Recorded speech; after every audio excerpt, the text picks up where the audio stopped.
ज्ञानञ्जनशलाकया चक्षुरुन्मीलितं स्थापितं येन तस्मै श्रीगुरवे नमः। श्रीचैतन्यं मनोभीष्टं स्थापितं येन भूतले स्वयं रूपः कदा मह्यं ददाति स्वपदान्तिकम्। वन्देऽहं श्रीगुरुः श्रीयुतापदकमलं श्रीगुरुर्वैष्णवांश श्रीरूपं साग्रजातं सहगना रघुनाथान्वितं तं सजीवं साद्वैतं सावधूतं परिजनसहितं कृष्णचैतन्यदेवं श्रीराधा कृष्णपादान् सहगना ललिता श्रीविशाखान्वितांश।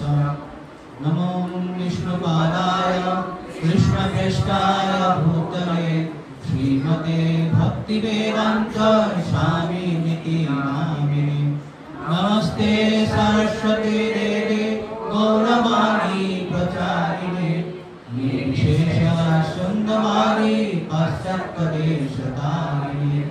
हे कृष्ण करुणा सिन्धु दीनबन्धु जगत्पते गोपेश गोपिकान्त राधाकान्त तप्तकाञ्चन गौराङ्गी राधे वृन्दावनेश्वरी श्रीशवानुसुते देवी प्रणमामि हरिप्रिये। नीलाचलनिवासाय नित्याय परमात्मने बलभद्र सुभद्रं जगन्नाथाय ते नमः। वृन्दाय तुलसी देवाय प्रियाय केशवश्च विष्णु भक्ति पदे देवी सत्यवत्यै नमो नमः। वंशाकल्पतरुभ्यश्च कृपा सिन्धुभ्यैव च पतितानां पावनेभ्यो वैष्णवेभ्यो नमो नमः।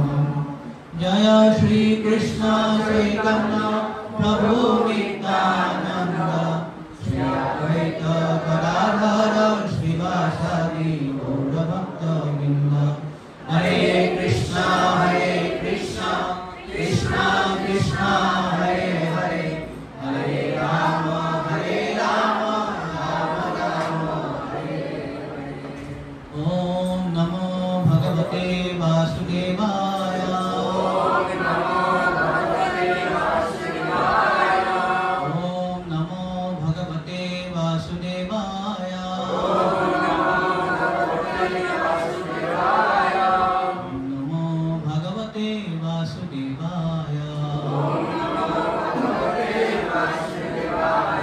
नारायणं नमस्कृत्य नरं चैव नरोत्तमं देवीं सरस्वतीं व्यासं ततो जयमुदीरयेत्। नष्टप्रायेषु अभद्रेषु नित्यं भागवत सेवया भगवती उत्तमश्लोके नष्टीभवति नष्टिनी। कृष्णाय वासुदेवाय देवकी नन्दनाय च नन्दगोपकुमाराय गोविन्दाय नमो नमः। तमादिदेवं करुणानिधानं कमालवर्णं सुहृदावतारम् अपार संसार समुद्रसेतुं भजामहे भागवत स्वरूपम्। मुखं करुणिवासालं पङ्गुं लङ्घयतिगिरिं यत्कृपातमहं वन्दे श्रीगुरुगुणतारिणं परमानन्दमाधवं श्रीचैतन्येश्वरं। नमो विष्णुपादाय कृष्णपृष्ठाय भूतले श्रीमते जयप्रतः स्वामी नामिने। नमो सत्यपादाय नितैकपदायिने गौरकथामदाय नगरग्रामतारिणे। हरि ओम तत्सत्। हरे कृष्ण। उपस्थित समस्त वैष्णव विश्वकर्म प्रणाम। जगद्गुरु श्रील प्रभुपाद की। हरे कृष्ण। गत पाठे আমরা শ্রীমদ্ ভাগবতের প্রথম স্কন্ধে সপ্তম অধ্যায়ে প্রবেশ করেছিলাম। দ্রোণ পুত্র দণ্ডিত।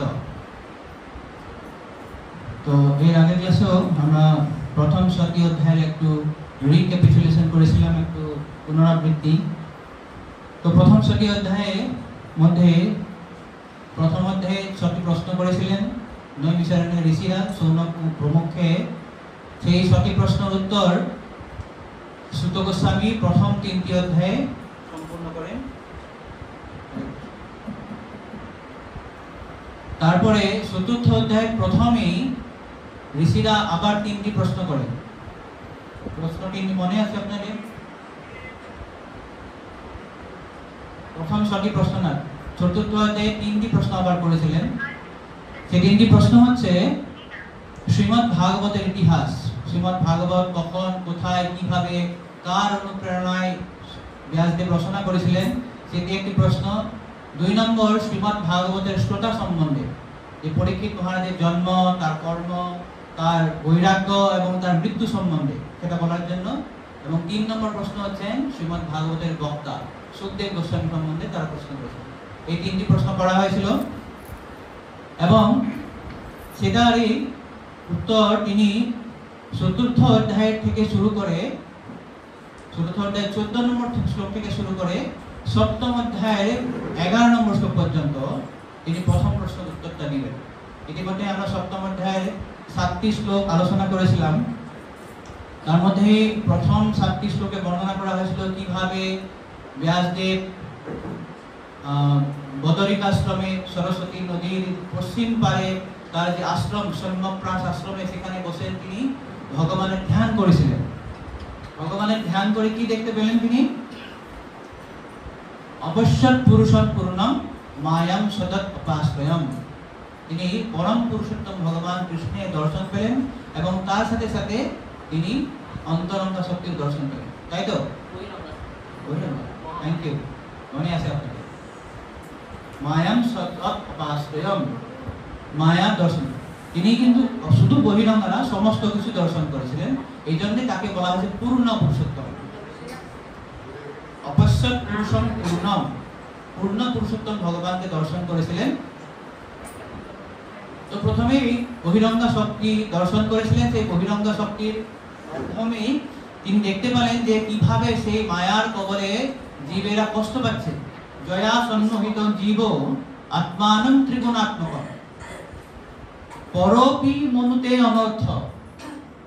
সেই যে জীব যে বহিরঙ্গা শক্তির অধীনে আছেন, কিন্তু জীব কিন্তু বহিরঙ্গা শক্তির থেকে উৎকৃষ্ট। আমরা আলোচনা করেছিলাম কিভাবে পরা প্রকৃতি, অপরা প্রকৃতি, জীব পরা প্রকৃতি সম্ভূত, জীব হচ্ছে উৎকৃষ্ট শক্তি।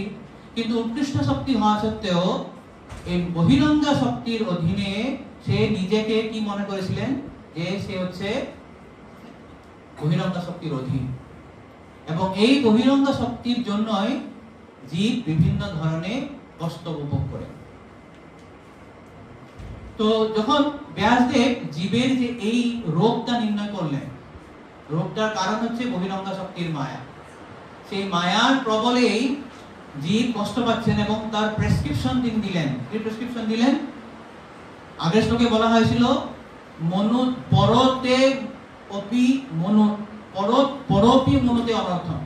সে পরাপ্রকৃতি হওয়া সত্ত্বেও অনর্থ উপভোগ করতে হয় এবং সেই অনর্থ উপশমন করার জন্য এখন ব্যাসদেব কি করলেন? চক্রে সাপ্ততম সংহিতা, তিনি মহান শাস্ত্র ভাগবতম রচনা করলেন। এবং আমরা আলোচনা করেছিলাম সেই ভাগবত কেউ যদি শ্রদ্ধা সহকারে যদি শ্রবণ করেন, অধ্যয়ন করেন, তাহলে কি হয়? কৃষ্ণের পরম পুরুষে ভক্তির উৎপত্তিতে পুরুষ ভগবানের প্রতি আমাদের ভক্তি উৎপন্ন হয় এবং আরো 3টা আমাদের লাভ হয়। কি লাভ হয়? শোক মোহ ভয়াপহা। শুধু কৃষ্ণের প্রতি যে ভক্তি জন্মেবে, তার সাথে সাথে আমাদের শোক নাশ হবে, মোহ নাশ হবে এবং ভয় নাশ হবে। তো এই হলো 7 নম্বর পর্যন্ত আমরা আলোচনা করেছিলাম। এখন আমরা 8 নম্বর শ্লোক থেকে শুরু করব।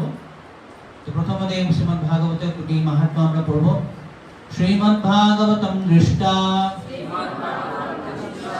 প্রত্যুত্থানাভিবাদনৈ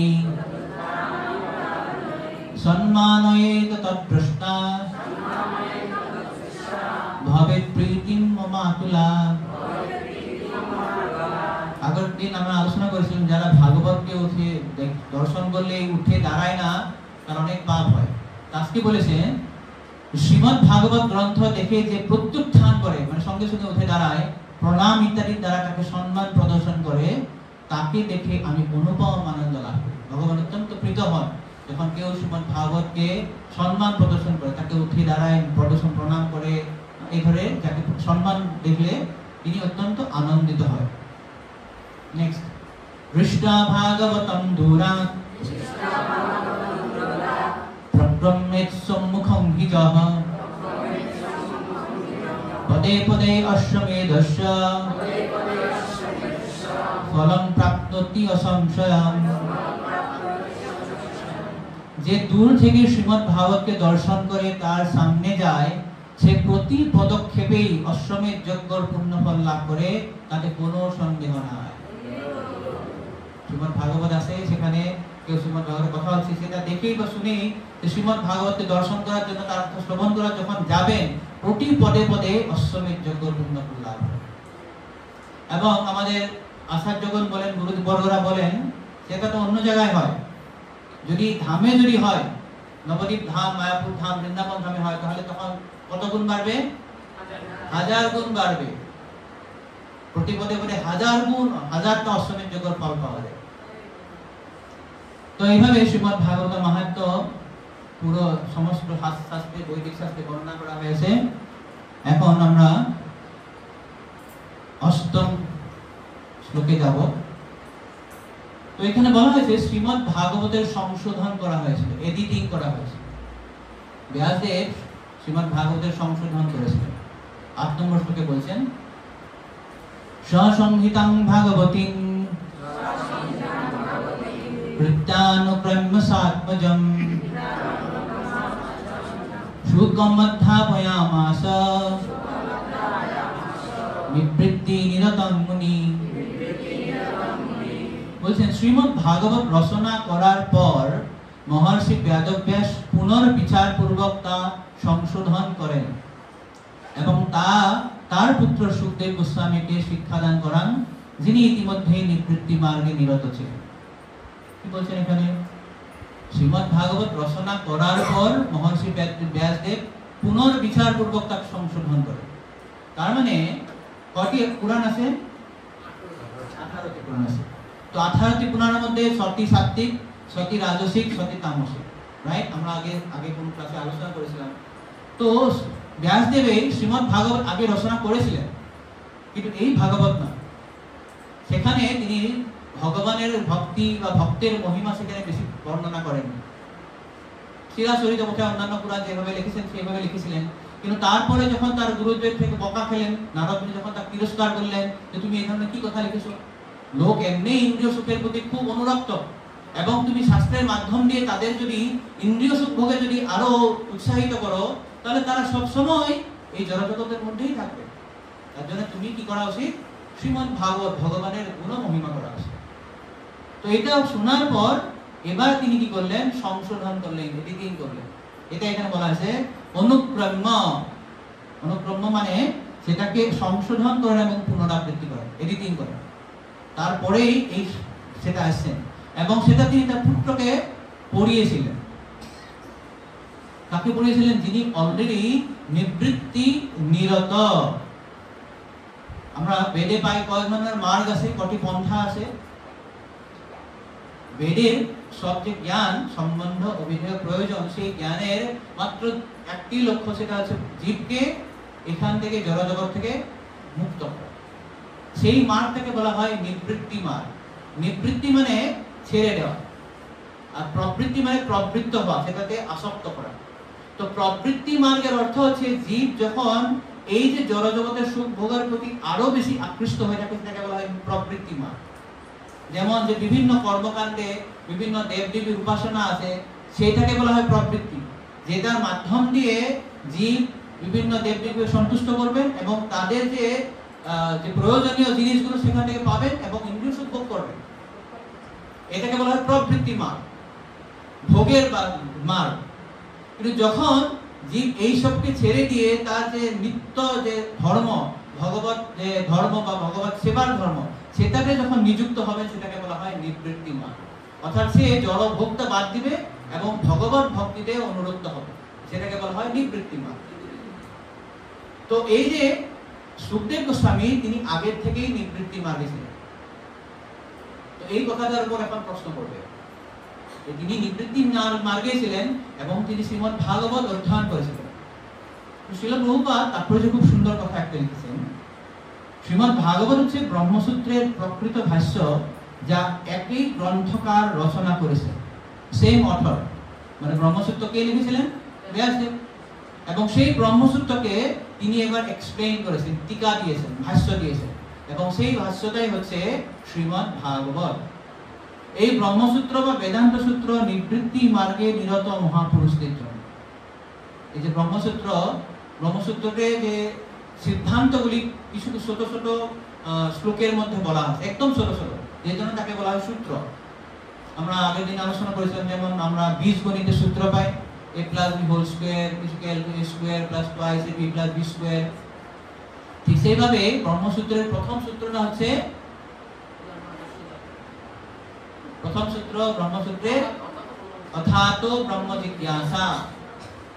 তারপরে আছে জন্মাদিস্য যতঃ আনন্দময়াভ্যাসাৎ। এই ধরনের সূত্র দিয়ে কিছু তিনি ব্যাখ্যা করেছিলেন, এবং সেই সূত্রের ব্যাখ্যা তার বিভিন্ন শিষ্য বিভিন্ন ধরনের ব্যাখ্যা করার চেষ্টা করেছিলেন। পরবর্তী তিনি দেখলেন যে এই যে বেদান্ত সূত্রের বিভিন্ন ব্যাখ্যা, যেমন জৈমিনী এটা পূর্ব মীমাংসা করেছিলেন, গৌতম ঋষি, পতঞ্জলি, নিরীশ্বর, কপিল, এরা বিভিন্ন ধরনের ব্যাখ্যা করেছিলেন। তো যখন ব্যাসদেব দেখলেন যে এর ব্যাখ্যাটা সঠিক হয়নি, তখন তিনি নিজেই সেটার ব্যাখ্যা দিলেন, সেটা হচ্ছে শ্রীমদ্ ভাগবত। এবং এই শ্রীমদ্ ভাগবত বা ব্রহ্মসূত্র বিশেষ করে যারা নিবৃত্তি মার্গে রত তাদের জন্য। আমরা পড়েছিলাম 2 নম্বর শ্লোকে, কার জন্য শ্রীমদ্ ভাগবত? নির্মৎসরানাং সতাম বেদ্যম। যারা নির্মৎসর ব্যক্তি, যারা ঈর্ষাহীন ব্যক্তি, যারা মাৎসর্যহীন ব্যক্তি, তাদের জন্য এই ব্রহ্মসূত্র বা শ্রীমদ্ ভাগবত। তো শ্রীমদ্ ভাগবত এমন ভাবে রচনা করা হয়েছে যে তা শ্রবণ করা মাত্রই মানুষ নিবৃত্তি মার্গে নিরত হতে পারে। দেখুন, সাধারণত বেদের বিভিন্ন যে অংশ আছে, কর্মকাণ্ড বা জ্ঞানকাণ্ড, সেখানে জীবকে কেবল প্রবৃত্তি মার্গে নিযুক্ত করা হয়েছে, কিন্তু সেটা আসল উদ্দেশ্য নয়। ভগবানের আসল উদ্দেশ্য বেদব্যাসের মাধ্যম দিয়ে মানুষকে কিভাবে এখান থেকে বাইরে করে নেওয়া যায়, কিভাবে যে জড়জগতে তারা যে বদ্ধ হয়েছে তাদেরকে উদ্ধার করার জন্য ভগবানের ইচ্ছা ছিল যে তিনি শাস্ত্র অধ্যয়ন করবেন, রচনা করবেন, কিন্তু বিশেষ করে তিনি গুরুত্ব দিলেন প্রবৃত্তি মার্গের উপর। এখন এই যে শ্রীমদ্ ভাগবত রচনা করা হয়েছে, এইটা অধ্যয়ন করার মাধ্যম দিয়ে জীব নিবৃত্তি মার্গে রত হবেন, অটোমেটিক্যালি সেটার প্রতি আকৃষ্ট হয়ে যাবে। খুব সুন্দরভাবে বলা হয়েছে। তো প্রভুপাদ সুন্দর লিখেছেন যে যদিও তা বিশেষ করে পরমহংসদের জন্য রচিত, তবুও তা বৈষয়িক মানুষের হৃদয়ের গভীরেও ক্রিয়া করে। বিষয়ী মানুষেরা সর্বদা ইন্দ্রিয় তৃপ্তির প্রচেষ্টায় রত, কিন্তু এই ধরনের মানুষেরা এই বৈদিক সাহিত্যটিকে তাদের ভবরোগ নিরাময়ের উপায় রূপে গ্রহণ করতে পারবে। খুব গুরুত্বপূর্ণ কথা।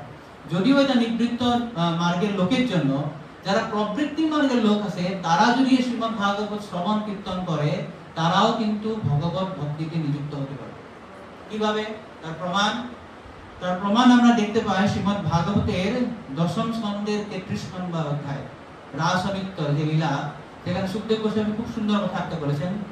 বিক্রীড়িতং ব্রজবধূভির্হৃদং সবিষ্ণু শ্রদ্ধান্বিত অনুশৃণয়া তথা বর্ণয়েজ ভক্তিং পরং ভগবতী প্রতিলভ্য কামম হৃদ্রোগমাসু অপহিনতি অসিরেণ ধীর। সেখানে বলেছেন যে যারা ভগবান কৃষ্ণ এবং গোপীদের মধ্যে যে অনুষ্ঠিত যে রাসনৃত্য, অর্থাৎ ভগবান কৃষ্ণের যে অত্যন্ত গোপনীয় যে লীলা, সেই লীলা যদি কেউ শ্রবণ করে এবং বর্ণনা করে, বর্ণয়েজ, কি হবে? তার দুটি লাভ হবে। এক তো হচ্ছে তার ভগবানের প্রতি পরা ভক্তি লাভ হবে, এবং তার কি হবে? তার হার্ট ডিজিজ ঠিক হয়ে যাবে। আপনার মধ্যে কার হার্ট ডিজিজ আছে? আমার হার্ট ডিজিজ আছে, চরম হার্ট ডিজিজ। কি হার্ট ডিজিজ? এটাকে বলা হয় হৃদরোগ কাম। এই হৃদরোগ কাম রূপী যে আমাদের রোগটা, এটা ঠিক হয়ে যাবে। সুখদেব গোস্বামী বলছেন হৃদরোগ কাম আশু অপহনতি, একদম সঙ্গে সঙ্গে ঠিক হয়ে যাবে। বসিরেণ ধীর, সেই ধীর ব্যক্তি যিনি যদি এই রাসনৃত্য বা ভগবান কৃষ্ণের গোপীর সঙ্গে যে অতি উত্তম লীলা সেটি শ্রবণ করে বা বর্ণনা করে, তার হৃদরোগ ঠিক হয়ে যাবে এবং ভগবানের প্রতি অতি পরম ভক্তি লাভ করতে পারবে। এই জন্যই শ্রীমদ্ ভাগবতকে কেন আমরা 3 নম্বর শ্লোকে পড়েছিলাম, শুক মুখা তমৃত দ্রব সংযুত। এখানে সুখদেব, সুখ শব্দটার দুটি অর্থ আছে। এক তো হচ্ছে সুখদেব গোস্বামীর নামেই সুখদেব গোস্বামী। 2 নম্বর এখানে প্রভুপাদ তাৎপর্য লিখেছেন যে তাকে সুখ পাখির সঙ্গে তুলনা করা হয়েছে এই জন্য না যে তিনি বাবার কাছ থেকে যা শুনেছিলেন অ্যাজ ইট ইজ তিনি রিলে করেছিলেন, সেই জন্য না। তিনি এমন ভাবে উপস্থাপন করেছিলেন শ্রীমদ্ ভাগবতম যে সেই সভায় যারা ছিলেন তারা প্রত্যেকেই এটাকে উপাদেয় বলে আস্বাদন করেছিলেন। যেমন আমের সিজন চলছে না, খুব মিষ্টি মিষ্টি আম আছে, খুব মিষ্টি আম। এখন ধরুন আপনার বাড়িতে আপনি কাউকে বৈষ্ণব সেবা দিন, আমাদেরকে ডাকছেন, অনেক পদ করেছেন, খুব সুন্দর একদম পনির সবজি কত শাক ডাক অনেক, যে পরিবেশন করছে সে কিন্তু দেখছে আরে ভাই মিষ্টি আমরা সাইড করে রেখে দেবো, রসগোল্লা একটু কম আছে সাইড করে আমাদের দিতে হবে না, শাকটা যা আছে ভাজা ভুজা এগুলো দিয়ে দেবে দাদা। আমরা যারা প্রসাদ পাবো আমরা কি ভাববো, যারা পরিবেশন করছে না তাদের হৃদয় ঠিক নাই, তো সহৃদয় ব্যক্তি না, দিতে হচ্ছে দিয়েছে আর হৃদয় দিয়ে দেননি। তো জিনিস ভালো থাকলেও হবে না, পরিবেশনকারীর হৃদয় খুব ভালো হতে হবে। এটা হচ্ছে শ্রীমদ্ ভাগবত সুখদেব গোস্বামীর মনোভাব। সুখদেব গোস্বামী এমন সুন্দরভাবে উপস্থাপন করেছিলেন, সেই সভায় কর্মী, জ্ঞানী, যোগী, মায়াবাদী, ভক্ত সমস্ত সবাই উপস্থিত ছিলেন এবং প্রত্যেকেই সেটা আস্বাদন করেছিলেন। সেই জন্যই শ্রীল প্রভুপাদ সেখানে বলেছেন, তিনি এত সুন্দরভাবে উপস্থাপন করেছেন, সেই জন্য বলা হয়েছে সুখ মুখানমৃত দ্রব্য সংযুত। যে সুখ পাখি যেমন একটা মিষ্টি আমকে যখন টেস্ট করে গাছে, সেটা আরো উপাদেয় হয়। এই যে শ্রীমদ্ ভাগবত এমনিই সুন্দর, ভগবানের লীলা এমনিই মধুর, কিন্তু সেই মধুর শ্রীমদ্ ভাগবত বা মধুর কৃষ্ণের লীলার সঙ্গে যখন সুখদেব গোস্বামীর প্রেম মিশ্রণ হয়েছে, এটা আরো মধুর হয়ে গেছে। এইটাই হচ্ছে সুখদেব গোস্বামীর বিশেষত্ব। তো এই জন্যই এই যে বলা প্রভুপাদ বলেছেন যে এই শ্রীমদ্ ভাগবত যদিও নিবৃত্ত ব্যক্তি বা নিবৃত্ত মার্গে ব্যক্তির জন্য, এই যদি কোনো কামী ব্যক্তি বা কর্মী ব্যক্তিও যদি সেটা অধ্যয়ন করে, তারাও ভগবত ভক্তিতে যুক্ত হতে পারবে। তো শ্রীল প্রভুপাদ লাস্টে লিখেছেন, শ্রীমদ্ ভাগবত হচ্ছে নিবৃত্তি মার্গ অনুশীলন করার বিজ্ঞান। নারদ মুনি প্রবৃত্তি মার্গের নিন্দা করে গেছেন, বদ্ধ জীবেরা প্রবৃত্তি মার্গের প্রতি স্বাভাবিকভাবে অনুরক্ত। শ্রীমদ্ ভাগবতের বিষয়বস্তু হচ্ছে মানুষের ভবরোগ নিরাময়ের ঔষধ অথবা ত্রিতাপ দুঃখ সমূলে উৎপাদন করার পন্থা, ত্রাপত্রয়ম উন্মূলনম। তো এখানে যে বললেন সুত গোস্বামী, অ্যাকচুয়ালি 8 নম্বর শ্লোকে তার প্রথম প্রশ্নের উত্তর শেষ শ্রীমদ্ ভাগবত সম্বন্ধে। কিন্তু এখানে সৌনক ঋষির একটা সন্দেহ হয়েছে, ছোট্ট একটা সন্দেহ হয়েছে। কি সন্দেহ হয়েছে? আর আত্মারাম ব্যক্তির কিছু অভাব থাকে, যে সুখদেব গোস্বামী তিনি অলরেডি তিনি নিবৃত্ত নিরত ব্যক্তি, তার আর কিসের অভাব? এই যে সুত ব্যাসদেব যে তার পুত্রকে যে এটা পড়ালেন, তার আর কি অভাব ছিল, কেন পড়তে হয়েছিল? সেটাই এখন সৌনক ঋষি প্রশ্ন করছেন। সৌনক উবাস সবৈ নিবৃত্তি নিরতঃ সর্বত্রপেক্ষকো মুনিঃ কশ্যবা বৃহতিম মেতাম আত্মানামঃ সমভ্যাসাৎ। তো বলেছেন, শ্রী সৌনক সুত গোস্বামীকে জিজ্ঞাসা করলেন, শ্রী সুখদেব গোস্বামী ইতিমধ্যেই নিবৃত্তি মার্গে নিরত ছিলেন এবং তারপরে তিনি ছিলেন আত্মারাম, তাহলে কেন তাকে এই বিশাল সাহিত্য অধ্যয়ন করার কষ্ট স্বীকার করতে হয়েছিল? তো প্রভুপাদ খুব সুন্দর তাৎপর্য লিখেছেন, সাধারণ মানুষের কাছে জীবনের পরম সিদ্ধি হচ্ছে জড়জাগতিক কার্যকলাপ থেকে নিরত হয়ে আত্মোপলব্ধির পথে দৃঢ়গত হওয়া। সাধারণ যারা লোক, যারা ভক্ত নয়, তাদের পরম সিদ্ধি একদম টপমোস্ট পারফেকশন হবে সমস্ত কিছু বাদ দিয়ে আত্মোপলব্ধি করা, যে আমি কে, ভগবানকে, সেই সম্বন্ধে জিজ্ঞাসা করা। তো এই ধরনের লোকেরা সাধারণত কি করে, ইন্দ্রিয় সুখ ভোগে খুব ব্যস্ত হয়। যারা ইন্দ্রিয় সুখ ভোগের মাধ্যমে আনন্দ লাভ করতে চায় অথবা যারা জড় দেহের সুখ সুবিধায় চেষ্টায় ব্যস্ত, তাদের বলা হয় কর্ম।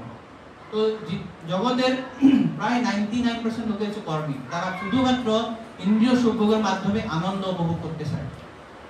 তাদের আনন্দটা স্থূল দেহ বা সূক্ষ্ম দেহর মাধ্যম দিয়ে তারা আনন্দ পেতে চায়।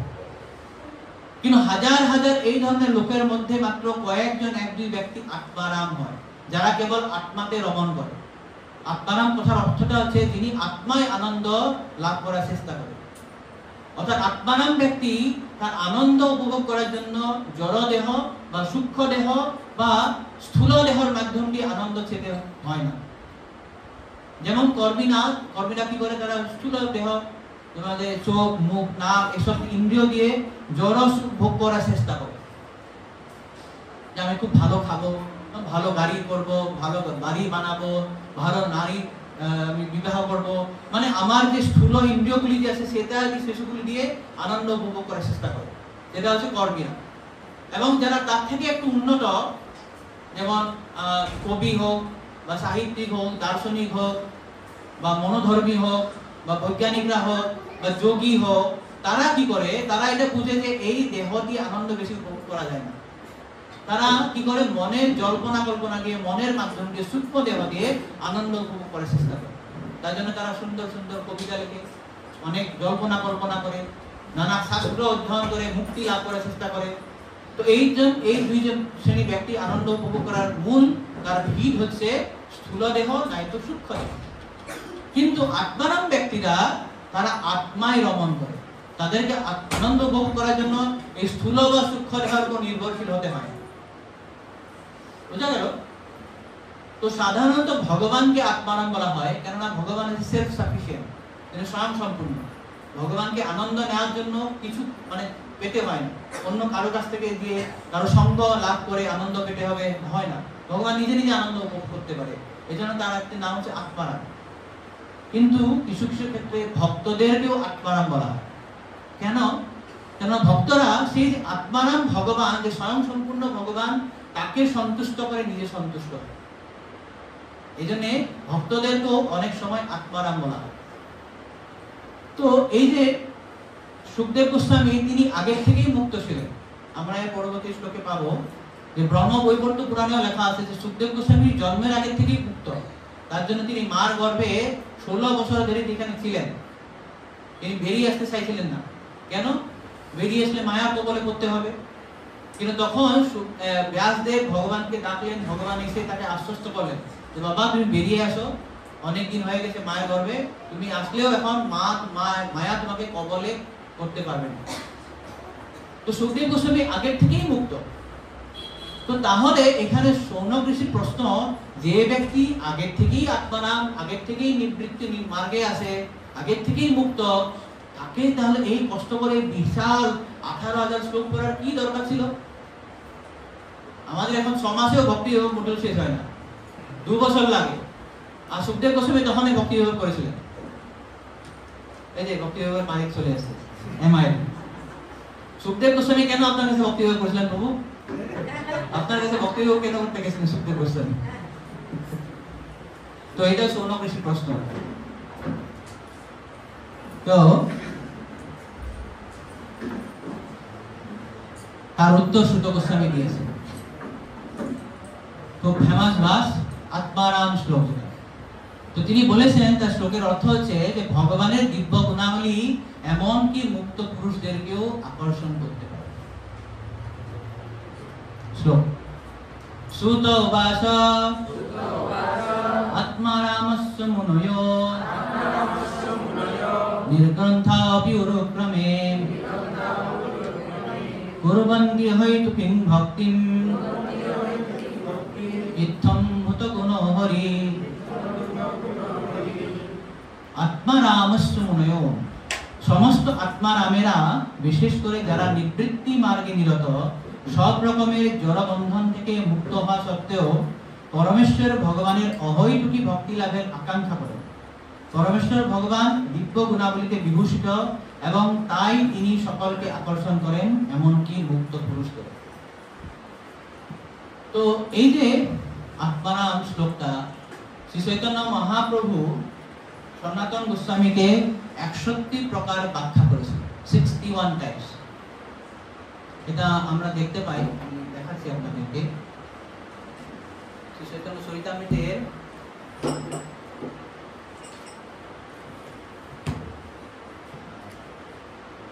দেখতে পাচ্ছেন আপনারা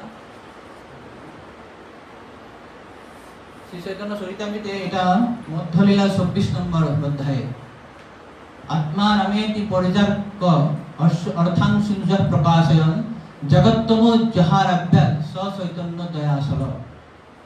যিনি আত্মানাম পদ্য সূর্যের অর্থরূপ কিরণ সকল প্রকাশ করে জগতের তমহরণ করেছিলেন, সেই উদয়াচল রূপ শ্রীকৃষ্ণ চৈতন্য জগৎকে পালন করুন।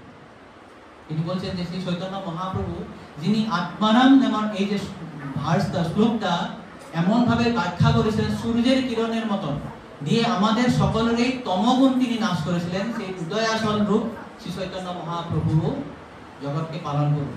জয় জয় শ্রী চৈতন্য জয় নিত্যানন্দ জয় দ্বৈত সৌন্দর্য গৌর ভক্ত বৃন্দ। এখন সনাতন গোসাই প্রশ্ন করবেন বারাণসীতে, তবে সনাতন প্রভুর চরণে ধরিয়া পুনরপি কহে কিছু বিনয় করিয়া। পূর্বে শুনিয়াছ তুমি সার্বভৌম স্থানে এক শ্লোকে 18 অর্থ করিসায় সবাখানে। তো মহাপ্রভু যখন সার্বভৌম পুরীতে দেখা হয়, তো সেখানে যখন তার সঙ্গে কথোপকথন হয়েছিল প্রথমবার, তো সেখানে তো সার্বভৌম ওনাকে অনেক ব্যাখ্যা করেছিলেন। ব্যাখ্যার উত্তর কিছু বললেন না, মহাপ্রভু চুপচাপ শুনে আসেন। শোনার পর যখন জিজ্ঞাসা করছে তুমি কিছু বুঝতে পারছো না, চুপচাপ আছো কেন? না, আমি আপনার শ্লোকগুলো বুঝতে পারছি কিন্তু আপনার ব্যাখ্যা বুঝতে পারছি না। কেন? না, আপনার ব্যাখ্যাগুলো ঠিকঠাক হয়নি। তো এটার পরে তিনি আত্মারাম শ্লোকের ব্যাখ্যা জিজ্ঞাসা করেছিলেন সার্বভৌম বৎসরাজি। তো মহাপ্রভু বললেন আগে আপনার কাছ থেকে শুনি।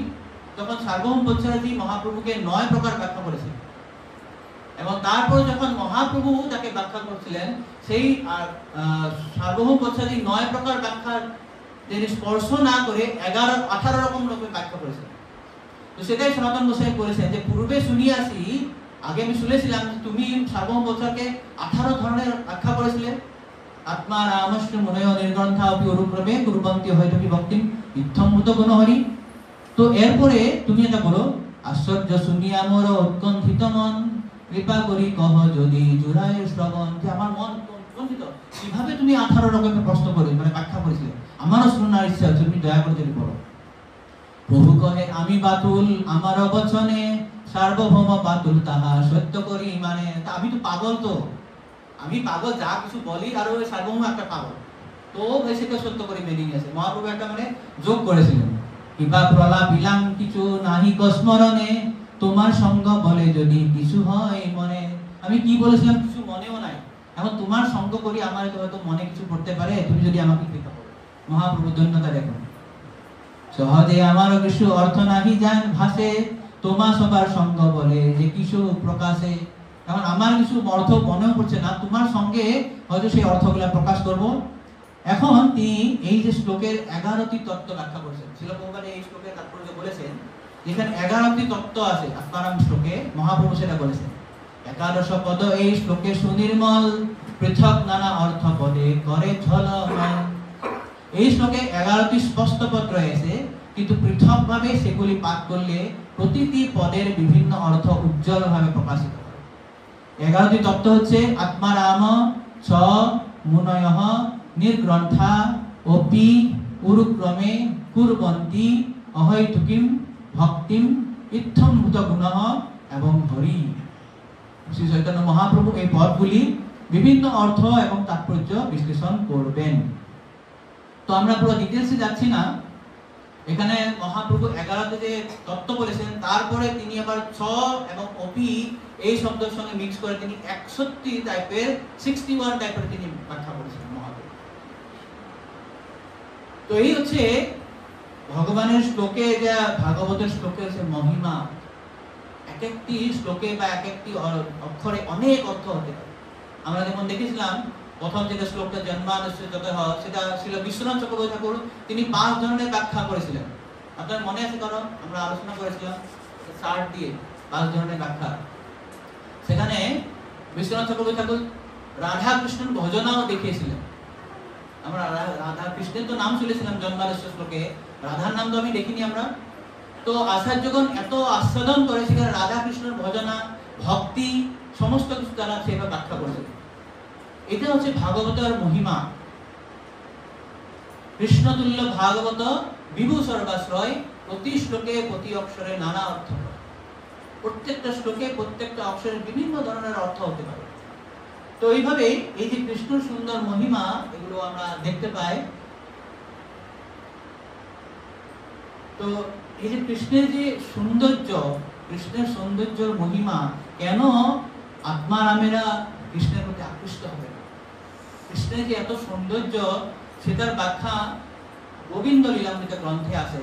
এখানে সুখ পাখি যখন চৈতন্য মহাপ্রভু বৃন্দাবন গেছিলেন, তো একবার তিনি সেখানে বনে বসেছেন এবং সেখানে সুখ পাখি উপরে গাছে ছিল। তো মহাপ্রভু সেই সুখ কৃষ্ণের লীলা গুণকীর্তন করো, তো একটা সুখ আছে এই মহাপ্রভু হাতে বসেছে, দিয়ে এখন কৃষ্ণের তিনি গান করতে শুরু করেছেন।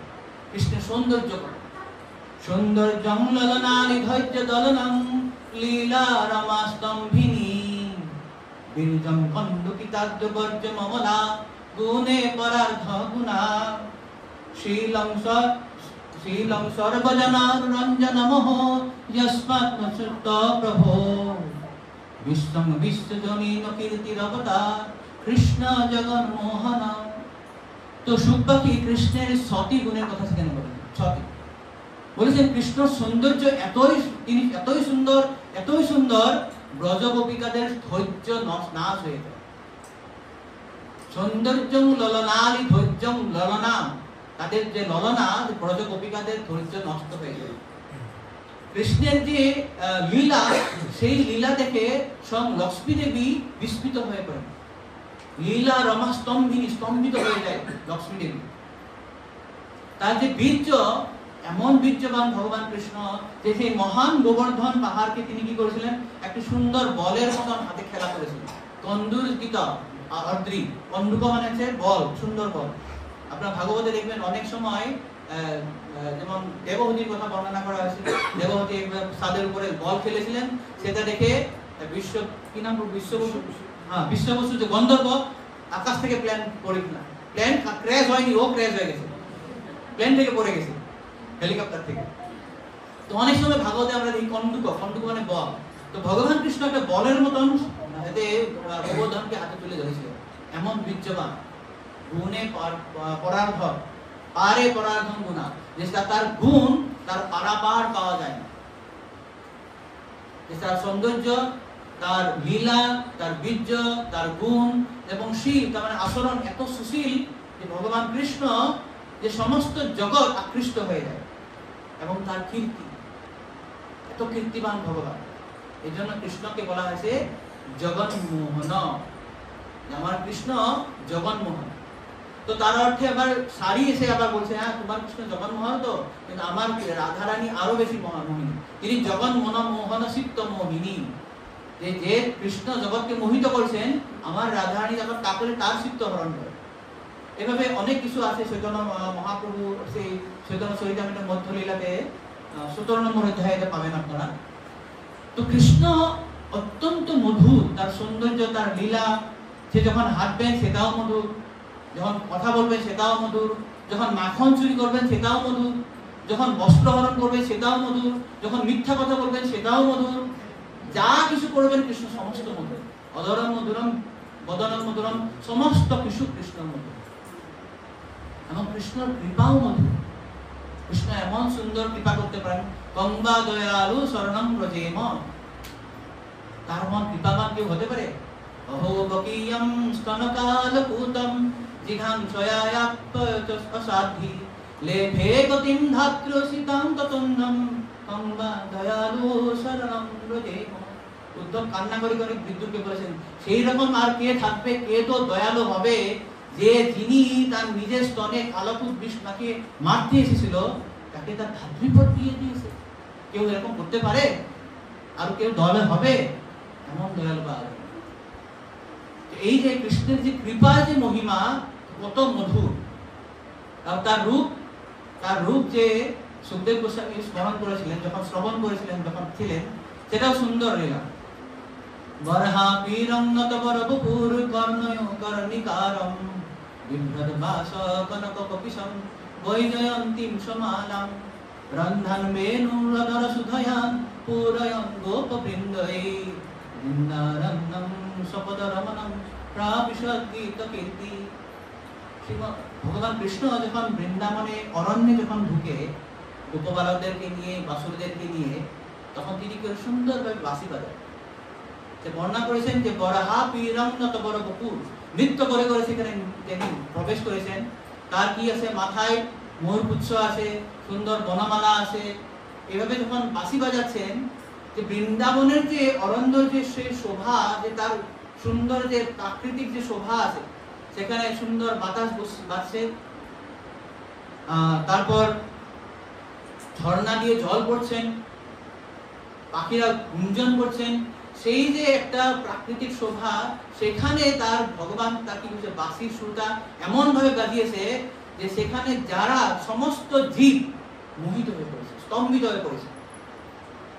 মানে তারা জীব হোক বা অজীব হোক বা সজীব হোক, তারা স্থাবর হোক বা জঙ্গম হোক, সমস্ত জীব ভগবানের যে বাঁশির বংশীর ধ্বনিতে স্তম্ভিত হয়ে পড়েছে। এটা হচ্ছে ভগবান কৃষ্ণের মাধুর্য। তো এহেন কৃষ্ণের মাধুর্য কেউ যদি শ্রবণ করবে, কেউ থাকতে পারবে?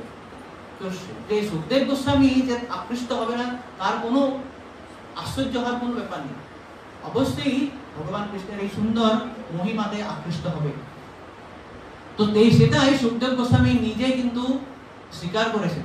আপনারা দ্বিতীয় স্কন্ধে পাবেন, দ্বিতীয় স্কন্ধের 2য় অধ্যায় তিনি নিজেই পরীক্ষিত মহারাজকে বলেছেন, পরিনিষ্ঠিত বিনর্গুণ্য উত্তম শ্লোক লীলয়া। আমি যদিও নৈর্গুণ্যে অর্থাৎ নির্বিশেষ ব্রহ্ম, যদিও আমি একদম নিষ্ঠাবান ছিলাম, তিনি নিষ্ঠাবান ভক্ত ছিলেন, মানে ব্রহ্ম নির্বিশেষ ব্রহ্মর প্রতি, পরিনিষ্ঠিত অপি নৈর্গুণ্যে উত্তম শ্লোক লীলয়া গৃহীত শ্বেত রাজর্ষে আখ্যানম যত অভিজ্ঞ। যে আমি এত নির্গুণ্য নির্বিশেষ ব্রহ্মর প্রতি আমি নিষ্ঠাবান হওয়া সত্ত্বেও সেই উত্তম শ্লোকের দ্বারা বর্ণিত ভগবান কৃষ্ণের গুণাবলী শ্রবণ করে আমি তার প্রতি আকৃষ্ট হয়ে গেছি। তো এটা হচ্ছে ভগবানের গুণের মহিমা। ইত্থম ভূত গুণ হরি, এমন অদ্ভুত হরির গুণ। তো আমরা পুরোপুরি শ্লোকের অর্থটা আমি ব্যাখ্যা করছি না, অনেক লম্বা, মহাপ্রভু অলরেডি 103 করেছেন, আপনারা পড়েছেন। আমরা একটু খালি আলোচনা করবো। আত্মারাম মানে হচ্ছে যিনি আত্মাতে রমণ করেন, মনয় মানে ঋষিরা, নির্গ্রন্থা মানে হচ্ছেন, নির্গ্রন্থা শব্দের 2টি অর্থ এখানে প্রভুপাদে বলেছেন, 4টা অর্থ দিয়েছে। এক হচ্ছে যারা নির্গ্রন্থ মানে যারা সমস্ত বন্ধন থেকে মুক্ত, কোনো গ্রন্থি নাই, সমস্ত জড়বন্ধন থেকে মুক্ত ব্যক্তিকে নির্গ্রন্থ বলে। আর যারা কোনো গ্রন্থই পড়ে না, গ্রন্থের প্রতি তার শাস্ত্র কোনো দর্শনের প্রতি তার কোনো স্পৃহা নেই। তো যেই ধরনের ব্যক্তি হোক, আত্মারাম হোক, মুনি হোক বা নির্গ্রন্থা হোক, যে কোনো ধরনের ব্যক্তি কি হবে, এই ভগবানের যে গুরুক্রম শব্দ কেন ব্যবহার করা আছে, যিনি অদ্ভুত রকমের কাজ করতে পারেন, গুরুক্রম, তার কার্যে যে আশ্চর্যজনক কাজ করতে পারে, তার জন্য ভগবান একটা নাম গুরুক্রম। বিশেষ করে গুরুক্রম বলা হয় বামন দেবকে। তো এই ধরনের ভগবানের যে বিশাল বা অত্যন্ত অদ্ভুত লীলাময় যে ভগবান যে বিভিন্ন ধরনের লীলাগুলো করেন, এই ভগবানের লীলার প্রতি বা গুণের প্রতি কে আকৃষ্ট হবেন? আপনারা মুক্ত পুরুষ পর্যন্ত আকৃষ্ট হয়ে যান। তো এরপরে শ্লোক হচ্ছে আরো গুরুত্বপূর্ণ, সেখানে বলেছেন সুখদেব গোস্বামী কৃষ্ণের গুণাবলীতে মুগ্ধ হয়ে পড়ে। হরের গুণা ক্ষিপ্ত মতিহি ভগবান বাদরায়ণিহি অধ্যগান মহদাখ্যানম নিত্যং বিষ্ণু জনপ্রিয়ঃ। ব্যাসনন্দন শ্রীল সুখদেবের চিত্ত ভগবান শ্রীহরির গুণে আকৃষ্ট হয়। এই ভাগবত পুরাণ অত্যন্ত বিশাল হলেও তা তিনি অধ্যয়ন করেছিলেন। সেই ভগবত তত্ত্ব বিশ্লেষণ করার ফলে তিনি বৈষ্ণবদের অত্যন্ত প্রিয় পাত্র হয়েছিলেন। তো আগের শ্লোকে দেখুন, গুণ হরি, ইত্থম্ভূত গুণ হরি, এবং এই যে হরির গুণের দ্বারা কি হলো, তার আক্ষিপ্ত মতি কি। আগের শ্লোকে আছে গুণ হরি, তার বিশেষ শ্লোক শুরু হয়েছে গুণ হরের গুণাক্ষিপ্ত। যে ভগবান হরির বা কৃষ্ণর যে গুণ এতই মধুর, তার দ্বারা সুখদেব গোস্বামীর মতি আক্ষিপ্ত হয়ে গেল, ক্যাপটিভেটেড, ক্যাপচার্ড, তিনি পুরাপুরি ভাবে তিনি আকৃষ্ট হয়ে পড়লেন। ভগবান বাদরায়ণী, বাদরায়ণের পুত্র আছে বাদরায়ণী। তো এইভাবে তিনি ভগবানের গুণের প্রতি আকৃষ্ট হলেন। তারপর কি করলেন, অধ্যজ্ঞান মহৎ আখ্যান, এই যে মহৎ শ্রীমদ্ ভাগবত তিনি অধ্যয়ন করেছিলেন। কিন্তু এই শ্লোকের সব থেকে গুরুত্বপূর্ণ ব্যাপারটা হচ্ছে একদম লাস্টের তিনটি শব্দ, নিত্যম বিষ্ণু জনপ্রিয়া। শ্রীমদ্ ভাগবত অধ্যয়ন করার ফলে তিনি ভক্তদের প্রিয় পাত্র হয়ে পড়লেন। তো সুখদেব গোস্বামী যে কৃষ্ণের গুণে যে আকৃষ্ট হয়েছিলেন, পরে তিনি কৃষ্ণের গুণে আকৃষ্ট হয়ে ভাগবত অধ্যয়ন করলেন, এবং ভাগবত অধ্যয়ন করার পর তিনি তা ব্যাখ্যা করলেন, এবং তার জন্যই তিনি ভগবত ভক্তদের খুব প্রিয় পাত্র হলেন। এখন যখন আমরা শ্রীমদ্ ভাগবত শ্রবণ করব, তখন আমরা ভগবান কৃষ্ণের গুণের প্রতি আকৃষ্ট হব। যখন আমরা ভগবান কৃষ্ণের গুণের প্রতি আকৃষ্ট হব, তখন অন্য ভক্তেরা আমার প্রতি আকৃষ্ট হবে, এবং আমিও অন্য ভক্তদের প্রতি আকৃষ্ট হব। কনফিউজিং হচ্ছে আপনাদের বুঝতে? আমরা যখন শ্রীমদ্ ভাগবত শ্রবণ করব, ভগবান কৃষ্ণের গুণের প্রতি আমরা আকৃষ্ট হব। যখন আমরা ভগবান কৃষ্ণের গুণের প্রতি আকৃষ্ট হব, তখন ভক্তরা আমাদের প্রতি আকৃষ্ট হবে, এবং আমরাও তাদের প্রতি আকৃষ্ট হব। তার অর্থ হচ্ছে যে ভক্তদের মধ্যে পারস্পরিক সম্পর্কের মূল ভিত্তিটা হচ্ছে কৃষ্ণ প্রেম, কৃষ্ণকে ভালোবাসা। অর্থাৎ যদি আমি কৃষ্ণকে ভালোবাসি, তখন আমি আপনার চোখে খুব আকর্ষণীয় হব। ও, এই ব্যক্তিটা কৃষ্ণকে ভালোবাসে। এবং আপনি যদি কৃষ্ণকে ভালোবাসে, আপনি আমার চোখে আকর্ষণীয় হবেন। আমাদের দুজনের মধ্যে আকর্ষণের যে রহস্যটা দৈহিক বা কোনো ভৌতিক রূপের ভিত্তিতে নয়। ভক্তদের মধ্যে যে সম্পর্কটা বা যে ভালোবাসাটা, সেটার মূল ভিত্তিটা হচ্ছে কৃষ্ণ প্রেম। আপনি কৃষ্ণকে কত ভালোবাসেন, আমি কৃষ্ণকে কত ভালোবাসি। তাই শ্রী সুখদেব গোস্বামী যখনই ভাগবতের মাধ্যম দিয়ে তিনি ভগবানের গুণের কথা শুনলেন, দুটো শ্লোক শুনেছিলেন, বরহাপিরম আর অহবকিয়ম, এটা শুনে যখন তিনি বুঝতে পারেন এমন ব্যক্তি থাকতে পারে, এমন দয়ালু ব্যক্তি হতে পারে, এমন সুন্দর ব্যক্তি হতে পারে, আমাকে আরো শোনাও, আরো শোনাও। তো এই কথা শোনার পর তিনি চলে আসলেন বাবার কাছে। তার কাছে বসে পুরোপুরি ভক্তি যোগ শেষ করে দিয়েছেন, পুরো শ্রীমদ্ ভাগবতম শুনেছেন। এখন সেটা শুনে যখন তিনি এটা বর্ণনা করেছিলেন, তখন তিনি ভক্তদের অত্যন্ত প্রিয় প্রাপ্ত হয়েছেন। তো শিল প্রভুপাদ এই শ্লোকের তাৎপর্য লিখেছেন যে পরমার্থবাদীরা, যারা অধ্যাত্মবাদী থাকে, এক থাকে ভক্ত, কৃষ্ণ ভক্ত, আর অন্যান্য থাকে হচ্ছে মায়াবাদীরা বা নির্বিশেষবাদীরা। তো দুটোর মধ্যে প্রায় বাদ বিবাদ চলে। তো প্রভুপাদ বলেছেন যে তাই মনে হয় যেন শ্রীল সুখদেব গোস্বামীও ভগবত ভক্তদের পছন্দ করতেন না। কেননা ভক্তদের মানে জগৎটা হচ্ছে কৃষ্ণকে নিয়ে, আর অধ্যাত্মবাদী বা নির্বিশেষবাদীদের জগৎটা আছে নির্গুণ ব্রহ্মকে নিয়ে। তো এই নির্গুণ ব্রহ্ম আর এই যে সগুণ ব্রহ্মর মধ্যে একটা সবসময় দ্বন্দ্ব চলে থাকে। তো তারা প্রভুপাদ বলেছেন যে মনে হয় সুখদেব গোস্বামী পছন্দ করতেন না, কিন্তু যখনই তিনি ভগবানের রূপের কথা শুনলেন, শ্রবণ করলেন, তারপরে তিনি পুরোপুরি ভাগবত অধ্যয়ন করে সেটা আরো বিস্তৃতভাবে জানলেন, গিয়ে যখন সেটা ব্যাখ্যা করছেন, তিনি আরো রস আস্বাদন করছেন। তার ফলে কি হয়েছে, তিনি ভগবত ভক্তদের মধ্যে অত্যন্ত প্রিয় পাত্র হয়ে উঠেছিলেন। তো আমরা অন্য বিভিন্ন লোকের সঙ্গে যে আমরা সম্পর্ক গড়ি, রিলেশন তৈরি করি, রিলেশন তৈরি করার বিভিন্ন পন্থা আছে। যেমন কারো প্রতি সহানুভূতিশীল হয়ে সিম্প্যাথি, বা কাউকে করুণা করার মাধ্যমে কম্পেশনে, যে লোকটা খুব কষ্টতে আছে, খুব গরিব, তাকে আপনি কিছু করুণা করা দরকার, তার মধ্যে আমাদের রিলেশন হলো, বা কাউকে সাহায্যের হাত বাড়ানো, এই ধরনের বিভিন্ন উপায়ে আমরা কারোর ব্যক্তির সঙ্গে একটা রিলেশন তৈরি করতে পারি। কিন্তু এখানে শ্রীমদ্ ভাগবতে কিভাবে এক মধুর বৈষ্ণবীয় সম্পর্ক গড়ে তোলা যায়, সেটা এখানে ব্যাখ্যা করা হয়েছে। কিসের ভিত্তিতে? শ্রীমদ্ ভাগবত শ্রবণ করার ভিত্তিতে। যখন আমরা শ্রীমদ্ ভাগবত শ্রবণ করব, যখন আমরা শ্রীমদ্ ভাগবত শ্রবণ করার মাধ্যমে ভগবান কৃষ্ণের গুণের প্রতি যখন আকৃষ্ট হব, তখন ভক্তরা আমাদেরকে ভালোবাসবে, এবং আমরাও ভক্তদেরকে ভালোবাসা শুরু করব। তাই শ্রীমদ্ ভাগবত ভক্তদের মধ্যে এক মধুর সম্পর্ক গড়ে তোলার একটা ভিত তৈরি করে। শ্রীমদ্ ভাগবত আস্বাদন করার মাধ্যমে, যে আমরা যে সবাই শুনছি, দেখুন আমরা প্রায় 3.5 বছর থেকে শ্রীমদ্ ভাগবত রচনা মানে ব্যাখ্যা করার চেষ্টা করছি, অধ্যয়ন করছি, শ্রবণ করছি। আমরা একটা পরিবারের মতন হয়েছে। আপনারা এটা, আমি যা ভুলভাল বলি তা আপনারা আসেন ভাগবত শ্রবণ করার জন্য, বা এখানে চৈতন্য ভাগবত বা চৈতন্য, এই যে ভগবানের কথা আলোচনা হচ্ছে, এইটার প্রতি আপনাদের আকৃষ্ট বা আকর্ষণ আছে। আর এই ফলে কি হয়েছে, আমাদের মধ্যে একটা খুব সুন্দর মধুর সম্পর্ক গড়ে উঠেছে। এইটাই হচ্ছে ভক্তদের মধ্যে একটা মধুর সম্পর্ক করার সব থেকে সহজ উপায়, সেটা হচ্ছে শ্রীমদ্ ভাগবত শ্রবণ করা, অধ্যয়ন করা। তো এইটার উপায়টা বা এইটার উদাহরণ আমরা দেখতে পাই বৃন্দাবনে। বৃন্দাবনে প্রত্যেকটি ব্যক্তি, প্রত্যেকটি ব্রজবাসীদের মধ্যে একটাই মাত্র তাদের কথা, সেটা হচ্ছে কৃষ্ণ। কৃষ্ণ কথা ছাড়া তাদের আর অন্য কিছু কথা নেই। বৃন্দাবনে গসিপ প্রজল্প আছে শুধু পিওর কৃষ্ণ কথা। আমরা এখানে গসিপ করি বিভিন্ন আজে বাজে কথা, জড়জাগতিক কথা। বৃন্দাবনে gossip is only pure Krishna. সেখানে ব্রজবাসী আরেক ব্রজবাসীর কাছে কি বলবে, জানো আজকে কৃষ্ণ এসেছিল, ওই জানলার ভিতর দিয়ে ঢুকে গিয়ে মাখন চুরি করেছে। আরেকটা বলছে, আরে জান আমার বাড়িতে এসেছিল, ও বেটা এরকম করেছে। তো তারা সব সময় কৃষ্ণ কথা নিয়ে তারা আলোচনা করবে, সব সময় যে কাজে করতো না কেন। কত শ্লোক বলবো, শ্লোক বলতে গেলে অনেক দেরি হয়ে যাবে। তো শ্রীমদ্ ভাগবতের দশম স্কন্ধে বলা আছে, তারা যে কাজেই করে, ইয়া দোহনে বহননে মথনো ফলেপ প্রেঙ্খেঙ্খনার গুরুদিত ক্ষণমার্জনাদৌ।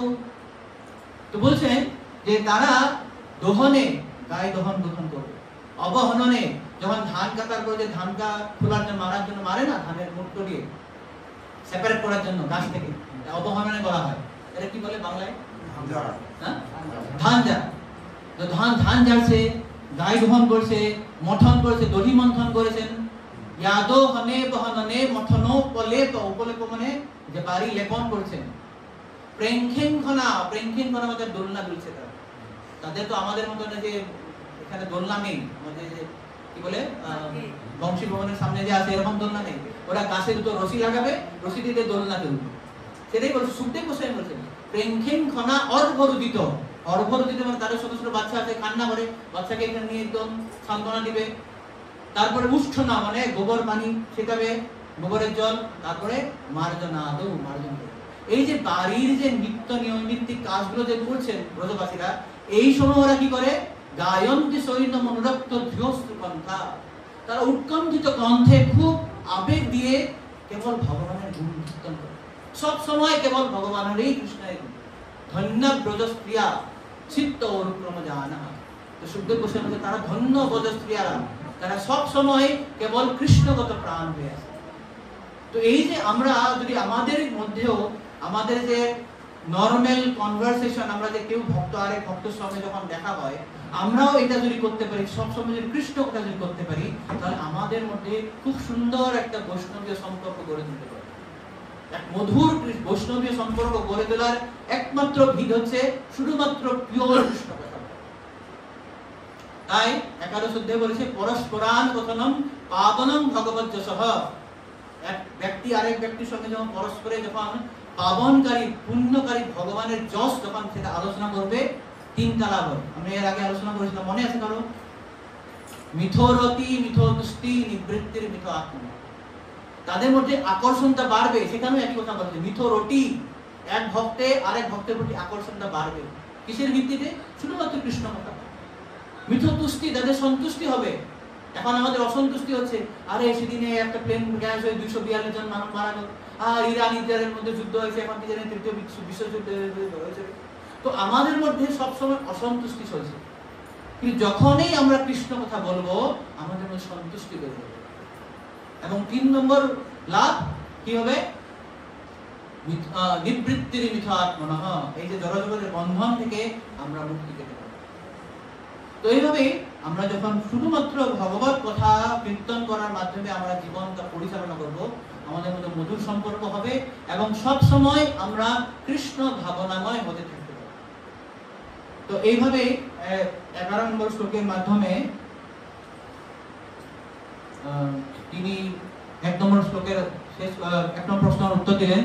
এখানে প্রভুপাদ সুন্দর কথা বলেছেন যে ভগবানের অপ্রাকৃত গুণাবলী এতই আকর্ষণীয় যে শ্রীল সুখদেব গোস্বামী নির্বিশেষ ব্রহ্মে মগ্ন হওয়ার প্রতি অনাসক্ত হন এবং ভগবত সেবায় যুক্ত হন। ক্লিয়ার? এবং সেই থেকে তিনি কেবল বিষ্ণু জনদের প্রিয় হন না, বিষ্ণু জনেরাও তার অত্যন্ত প্রিয়। তো এরপরে এটাতে তার প্রথম প্রশ্নটার উত্তর শেষ, শ্রীমদ্ ভাগবতের ইতিহাস। এখন সুখদেব গোস্বামী সুত গোস্বামী দ্বিতীয় প্রশ্নের উত্তর দিল। দ্বিতীয় প্রশ্ন কি ছিল? পরীক্ষিত মহারাজ সম্বন্ধে, পরীক্ষিতের জন্ম বৃত্তান্ত, কর্ম বৃত্তান্ত, এসব। তো এটা বলতে গিয়ে সুত গোস্বামী সেই তার জন্ম বৃত্তান্তর সম্বন্ধীয় আরো কিছু ঘটনা এখানে কিছু বলবে। এই যে 1.7.12 থেকে একদম 19 অধ্যায়ের শেষ পর্যন্ত এখন এই যে 2 নম্বর প্রশ্ন উত্তর চলবে, পরীক্ষিতের জন্ম বৃত্তান্ত, কর্ম বৃত্তান্ত চলবে। কিন্তু তার আগে পুরোপুরি জন্ম বৃত্তান্ত হবে 12 নম্বর অধ্যায়ে। তার আগে এই 7ম অধ্যায়ের 12 নম্বর শ্লোক থেকে একদম 11 নম্বর অধ্যায় পর্যন্ত অন্যান্য কিছু ঘটনা চলবে। যেমন মহাভারতের যুদ্ধের শেষ পর্যায়ে থেকে আলোচনা করে কিভাবে উত্তরা গর্ভনাশ করার চেষ্টা করেন, কিভাবে তাকে ভগবান কৃষ্ণ রক্ষা করেন, কুন্তি দেবী সুন্দরভাবে তারা বর্ণনা করেন, প্রার্থনা করেন। তারপর ভীষ্মদেবের প্রয়াণ, কৃষ্ণ হস্তিনাপুর থেকে বেরিয়ে যান, দ্বারকায় প্রবেশ করেন, এই সমস্ত কাহিনী 11 অধ্যায় পর্যন্ত চলবেন। 12 নম্বর অধ্যায়ে সেখানে পরীক্ষিত মহারাজের জন্ম বৃত্তান্ত হবে। তো এখানে পরীক্ষিত মহারাজের জন্ম, কর্ম বৃত্তান্ত, মুক্তি সম্বন্ধে বলা আছে। তো প্রভুপাদ সেখানে খুব গুরুত্বপূর্ণ কথা একটা বলেছেন। আপনারা কি মনে করতে পারেন আরে সরাসরি পরীক্ষিতের কথাগুলো বলুন না, হ্যাঁ এই যে যুদ্ধ কথা বলা কেন দরকার? এই কথাগুলো যারা অভক্ত তারাও সেটা বলতে চায় যে কৃষ্ণ কথা মানে সরাসরি কৃষ্ণ কথা হওয়া উচিত। যে মহাভারতের যুদ্ধ, এই যে কর্ণ, অশ্বত্থামা, এসবের বলা দরকার কি? তো প্রভুপাদ এখানে বলেছেন সুন্দর কথা, ভগবত সম্বন্ধীয় যে কোনো ঐতিহাসিক তথ্য, তা সে নতুনই হোক বা পুরাণ হোক, তা ভগবানের অপ্রাকৃত মহিমার বর্ণনা বলে গ্রহণ করতে হবে। শ্রীকৃষ্ণ ব্যতীত পুরাণ, মহাভারত আদি সমস্ত বৈদিক শাস্ত্র কেবল কতগুলি ঐতিহাসিক তথ্য মাত্র। কি বলেছেন? যে ভগবান সম্বন্ধীয় যদি কোনো কথা হয়, যে পুরাণ হয় বা কোনো গ্রন্থ হয়, সেটা হচ্ছে ভগবানের অপ্রাকৃত মহিমার বর্ণনা। যেখানে কৃষ্ণ কথা নেই সেগুলো সব কিছু হচ্ছে বাজে কথা। এরকম কথা কেউ বলেছেন আগে? এরকম কথা কেউ আগে বলেছে? আপনারা শুনেছেন?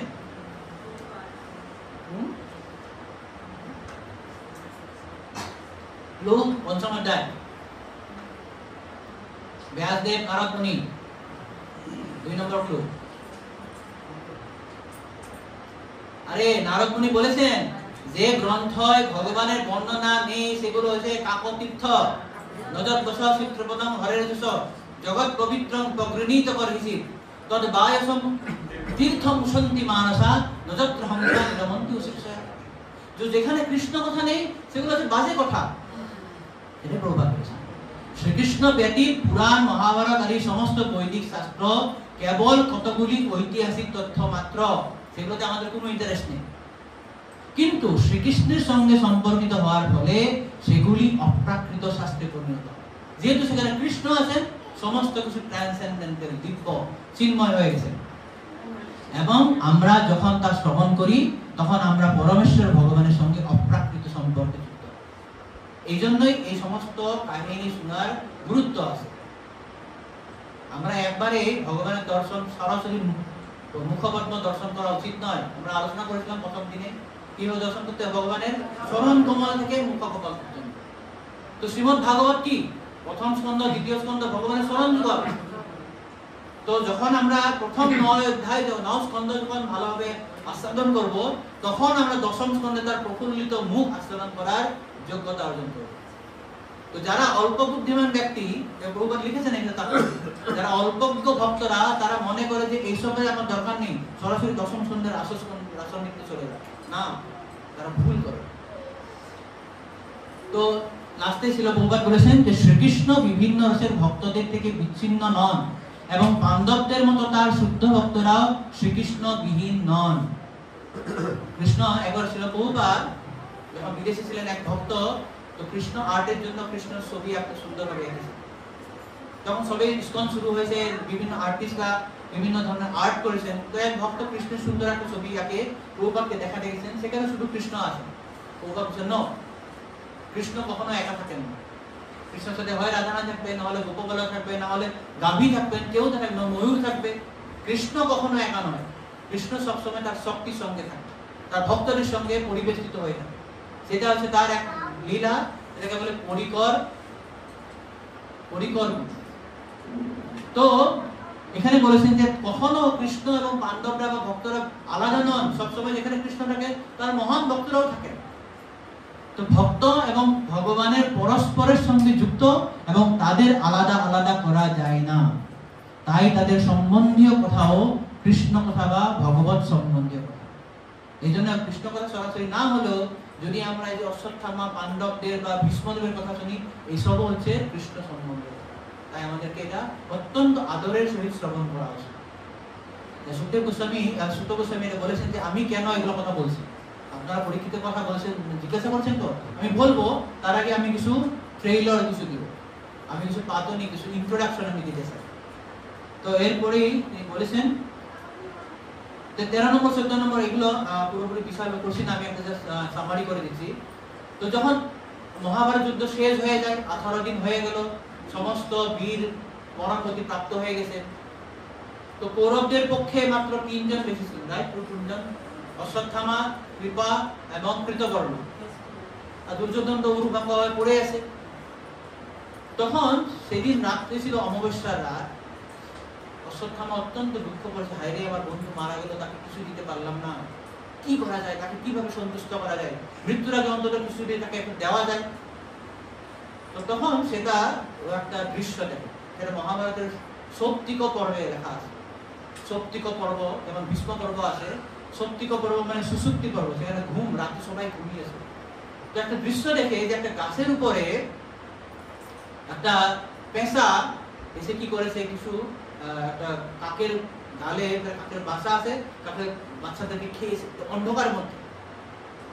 মশারা তো কিছু দেখা যায় না, পেঁচা তো রাতে দেখতে পায়, তো রাতে গিয়ে সেখানে চুপে চাপে গিয়ে সমস্ত খেয়েছে। সেটা দেখে অশ্বত্থামার বুদ্ধি হয়েছে, আরে খুব ভালো ব্যাপার, তো অন্ধকারে মারা যাবে, এটাই করা যায়। তো সে প্ল্যান করলো, আজকে আর অন্ধকার রাত্রে গিয়ে সবাই তো ঘুমিয়ে আছে, 18 দিন যুদ্ধ করে সবাই একদম ক্লান্ত হয়ে গেছে, এই সময় গিয়ে তাদেরকে আমি আক্রমণ করবো, পঞ্চপাণ্ডবকে মেরে দেবো। তো যখন সেই বুদ্ধিটা, প্ল্যানটা কৃপ এবং কৃতকর্মাকে বলছে, তার মধ্যে না নাই গর্হিত কাজ, ঠিক না? কিন্তু ও অনেক মানে খুব জোশ দিয়ে, যুক্তি দিয়ে যখন বুঝাছে, তারা রাজি হয়ে গেল। তারপর সে অশ্বত্থামা ভগবান শিবের আরাধনা করে এবং শিব সন্তুষ্ট হয়ে তাকে অনেক আশীর্বাদ করেন, অনেক বল দেন, এমন ভাবে বলশালী হয়ে যায় যে ঠিক একদম যমরাজের মতন হয়ে যায়। তো তখন অশ্বত্থামা গেছে, যে ও একাই শিবিরে প্রবেশ করেছে।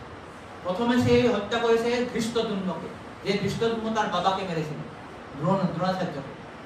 ধৃষ্টদ্যুম্নকে মেরেছে, উত্তমজাকে মেরেছে, শিখণ্ডীকে মেরেছে এবং ইউধামন্যকে মেরেছে। তারপর এখন আরো পাণ্ডবের শিবিরে প্রবেশ করেছে। কিন্তু সেদিন ভগবান কৃষ্ণের ইচ্ছায় পাণ্ডবরা তাদের শিবিরে ছিল না, তারা অন্য শিবিরে চলে গেছে। আর সেই শিবিরে ছিল তাদের পঞ্চপুত্র। এবং অশ্বত্থামা গিয়ে তাদের যে পঞ্চপুত্রকে, ও চিন্তা করে অন্ধকার 5 জন তো আছে, তো তাদের গলা কেটে নিয়ে এসে দুর্যোধনের হাতে দিয়ে দিল। তো ভাই দেখো, তোমার যেন উত্তম খবর আছে, আমি পঞ্চপাণ্ডবকে মেরে নিয়েছে, তাদের শির নিয়ে এসে। তো দুর্যোধন তো প্রথমে একটু খুব আনন্দ হয়েছে, যা হোক মরার আগে একটু ভালো খবর শুনলাম। কিন্তু ও মনে মনে দুঃখ করেছে। শ্রীমদ ভালো এখানে বলেছেন যে গর্হিত কাজ কেউ সমর্থন করেনি। আরে আমার বংশ ধ্বংস করে দিলে, তুমি পাণ্ডবদের সব মেরে ফেললে। কিন্তু যখন মাথাগুলো পরীক্ষা করে দেখছে, বুঝতে পারছে না এর পাণ্ডবের মাথা নয়। তো বলছে তুমি সব শেষ করলে, আমার বংশ শেষ, পাণ্ডবদের পুরো 5 পুত্রকে মেরে ফেলে। তো এই যে তার শোক হলো, সেই শোকে সে মারা গেল। কেননা তার একটা অভিশাপ ছিল, যখন সে হর্ষ শোক হবে একসঙ্গেই হবে, একসঙ্গে আনন্দ পাবেন আর দুঃখ পাবেন, সেই সময় তার মৃত্যু হবে। তো তার হর্ষ হয়েছিল এই আনন্দ নিয়ে যে পঞ্চপাণ্ডব মারা গেল, তা খুশি হয়েছে। কিন্তু যেই মুহূর্তে সে বুঝতে পারলো আরে পঞ্চপাণ্ডব নয়, পঞ্চপাণ্ডবের পুত্র, শোকে যখন বিহ্বল হয়ে যায়, হর্ষ শোকের সেই মুহূর্তে তার মৃত্যু হয়। দুর্যোধনের সেই সময় মৃত্যু হয়। তো এরপরে 15 এবং 16 নম্বর শ্লোকে দ্রৌপদী খুব কান্না করেন, খুব রোদন করেন, খুব কষ্ট পান। তারপর সেখানে অর্জুন প্রতিজ্ঞা করেন যে হে দ্রৌপদী, তুমি চিন্তা করো না, যে ব্রহ্মবন্ধু, যে অশ্বত্থামা তোমার পুত্রকে মেরেছে, আমি আমার গান্ডীবের তীর থেকে তার শিরচ্ছেদন করে নিয়ে আসবো। আনার পরে তুমি পুত্রদেরকে সৎকার করার পর তার মাথার উপর দাঁড়িয়ে স্নান করবে এবং তখন আমি তোমার চোখের জল মুছিয়ে দেব। অর্জুনের দেখুন কি ধরনের ভয়ঙ্কর প্রতিজ্ঞা, তার শিরচ্ছেদন করে নিয়ে আসবো, তার উপর হচ্ছে তুমি দাঁড়াবে, দাঁড়িয়ে স্নান করবে, তারপর তুমি তোমার চোখের জল আমি মুছে দিবে। তো এরা ফ্যাসলি খুব একটা ভয়ানক প্রতিজ্ঞা না? তো এটা আমাদের এসব চিন্তা করার দরকার নেই, যারা ক্ষত্রিয় এরকম করতে পারে, তো আমরা এটা আনন্দ উপভোগ করি সেই লীলাটা। তো এই ধরনের অর্জুন প্রতিজ্ঞা করেছিলেন, এবং তার পরবর্তীতে কি হলো, কাকে কিভাবে অশ্বত্থামাকে গ্রেফতার করে তাকে নিয়ে আসে, তাকে কি মারবে কি মারবে না, আমরা পরবর্তী সেকশনে দেখবো। আজকে সময় শেষ হয়ে গেছে, এখানে আমি সমাপ্ত করেছি। শ্রীরাম ভাগবত, কারো কিছু প্রশ্ন বা মন্তব্য যদি থাকে প্রশ্ন করে।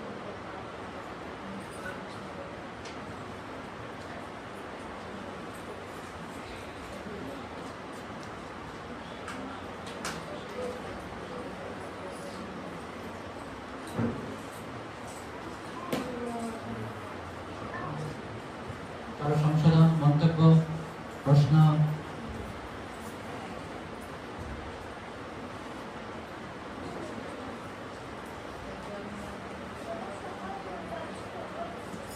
ওকে, ধন্যবাদ। প্রশ্ন? অনেক অনেক ধন্যবাদ এত সুন্দর একটা পাঠের জন্য। তো প্রশ্ন হচ্ছে যে আপনি বললেন ক্লাসের শুরুতে যে কেবলমাত্র ভাগবত শ্রবণের মাধ্যমে অর্থাৎ কৃষ্ণ কথা শ্রবণের মাধ্যমে একজন কৃষ্ণ ভাবনাময় হতে পারে, তারপরে একে অপরের সঙ্গে সম্পর্ক ভালো হতে পারে, তারপরে বন্ধন মুক্ত হতে পারে, এবং আরো বলেছেন ভক্তি উদয় হতে পারে, প্লাস শোক ও মোহ দূর হতে পারে।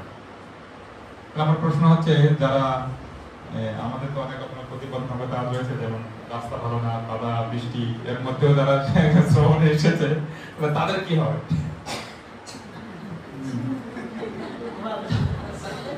সুন্দর প্রশ্ন। আমরা আগের দিন আলোচনা করেছিলাম, এই জগতে দুঃখ থাকবে, এটার নামে হচ্ছে দুঃখালয় মশাশ্বর। শ্রীমদ্ ভাগবতের প্রথম স্কন্ধে প্রথম অধ্যায় 2 নম্বর শ্লোকে বলেছেন না, তাপত্র উন্মূলনম। তো তাপত্র উন্মূলনম মানে হচ্ছে সমূলে উৎপাদিত করবে, মানে মূল সহ, মানে আগে খালি ট্রিমিং করবে না, খালি আগটা কেটে দিবে এরকম না, মূল সহ তাপগুলোকে শেষ করে দিবে। কিভাবে হয় সেটা? তার মানে কি শ্রীমদ্ ভাগবত বলে আমার সর্দি কাশি হবে না, জ্বর বৃষ্টি হবে না, বা ভূমিকম্প আমাকে করবে না, বা এয়ার ক্রাশ হবে না, এয়ারপ্লেন ক্রাশ হবে না, রাস্তা বন্ধ হয়ে যাবে না, কাদা হবে না, সমস্ত কিছু। কিন্তু শ্রীমদ্ ভাগবত শ্রবণ করার পরে আমার যে চেতনা এমন ভাবে পরিপূর্ণ হবে, পরিণত হবে, পরিপক্ক হবে, যে এটার দ্বারা আমি প্রভাবিত হব না, আমাকে প্রভাবিত করতে পারবে না। অর্থাৎ আমি এই দেহাত্ম বুদ্ধি থেকে উপরে ঊর্ধ্বে উঠে যাব। এখন আমরা কষ্ট পাই এই দেহটার জন্য, আমাদের রোগ হয়, যে পাটা কেটে যায়, কার কাটে? এই যে জড় দেহটা কাটে। তো আপনার তো কিছু হয় না, আপনার হয়? আপনাকে কাটতে পারে? গীতাতে কৃষ্ণ বলেছে না, নৈনম সিন্দন্তি দহতি নৈনম সিন্দন্তি শস্ত্রাণি নৈনম দহতি পাবক। একে কাটা যায় না, ভেজানো যায় না, পুরানো যায় না, শুকানো যায় না। তো যদি বডিটা কাটা গেল, দেহটা কাটা গেল, আপনার কাটা গেছে না। কিন্তু আমরা কেন দুঃখ পাই? আচ্ছা, সেটা বোঝার জন্য আর একটা বুঝি। আমার নতুন গাড়ি একটা কিনে নিয়েছে কালে 1.5 লক্ষ টাকা, বাইক চালাতে চালাতে কেউ একজন মেরে দিবে, আমার গায়ে লেগেছে না গাড়ি গায়ে লেগেছে? গাড়ির গায়ে লেগেছে। তো আমি কেন কষ্ট পাই? কারণ আমি ভেবেছি গাড়িটা আমি, এই গাড়িটার সঙ্গে আমার রিলেশন হয়ে গেছে, সম্পর্ক হয়ে গেছে। এটাকে বলে দেহাত্ম বুদ্ধি, দেহ আত্মবুদ্ধি। এই দেহটাকে আমি আত্ম বলি ভাবি। তো এই শ্রীমদ্ ভাগবত যখন আমি শ্রবণ করবো, আজকে যেটা আমরা আলোচনা করেছিলাম, যখন এই কর্মীরা যেটা পড়বে, তারা নিবৃত্তি মার্গে যুক্ত হয়ে যাবে, তারা বুঝতে পারবে যে আমি এই দেহ নয়। এই জন্য একদিনে হয় না। এই জন্য সুত গোস্বামী বলেছেন, নিত্যম ভাগবত সেবায়, নিত্যম নিরন্তর কৃষ্ণ কথা বলতে হবে। আর নিরন্তর কৃষ্ণ কথা বলার সব থেকে উপায় আমরা বলেছিলাম, আলোচনা করলাম কিভাবে, পরস্পরান কথানম। এখন আমরা বসে আছি কৃষ্ণ কথা, অ্যাটলিস্ট এই 1 ঘন্টা আমরা সবাই কৃষ্ণ কনসিয়াস হয়ে আছি। বা বেরিয়ে গেলে কৃষ্ণ শেষ না, বেরিয়ে যাওয়ার পরেও আমাদের কৃষ্ণ কথাই বলতে হবে। কিভাবে কি প্ল্যান করবো, কালকে কি প্রশ্ন করবো, কালকে কি পড়বো না, কালকে কি পড়ে আপনাকে শোনাবো। এই ধরনের যদি কৃষ্ণ সম্বন্ধীয় যদি আমাদের একটা কথোপকথন রিলেশন যদি হয়, তখন আমরা তাপত্র উন্মূলন এগুলো থাকবে। কিন্তু আমি দেহাত্ম বুদ্ধির থেকে ঊর্ধ্বে উঠে যাব, তখন এগুলো আমাকে কিছু এফেক্ট করতে পারবে, আমরা আনএফেক্টেড হয়ে থাকবো। পদ্মপত্র মিমাম ভিসা, ভগবদ্গীতা কৃষ্ণ বলেছেন, যেমন পদ্মপাতা জলের উপরে থাকে, জল তাকে ভিজাতে পারে না। তো আমরাও এই জড়জগতের মধ্যেই থাকবো, কিন্তু সেই জড়জগতের দুঃখ মোহ শোক আমাকে স্পর্শ করতে পারবে, সেটাই হচ্ছে এর অর্থ।